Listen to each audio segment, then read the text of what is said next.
BRS సభలు నాపుతారా? ఈ ప్రపంచనాన్ని ఎవడాపుతాడు? ఆగబడితే ఆగుతుందా? Police సోదరులను నేను అడుగుతా ఉన్నా, మీరెందుకు దునుకులాడుతుండే? మీకేమక్కడ వచ్చింది? మీకొక్కటి చెప్తున్నా నేను, గ్యారంటీగా పోలీసు మిత్రులారా, ఇవాళ పోయి రాత్రి మీ డైరీలలో రాసుకోండి, మీ డైరీలలో రాసి పెట్టుకోండి. 100కు 100% ఇలా తెలంగాణ చెలరేగిన పరిస్థితికి మళ్ళా వచ్చేది బీఆర్ఎస్ గవర్నమెంటే. అది ఎవడు కూడా ఆపలేడు. అది ఎవరి తరం కాదు, ఎవరి వశం కాదు. మీరెందుకు దునుకులాడుతున్నారు?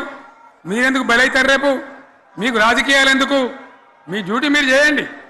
మేము బీఆర్ఎస్ ఎప్పుడు శాసనాన్ని ఉల్లంఘించం, చట్టాలను ఉల్లంఘించం.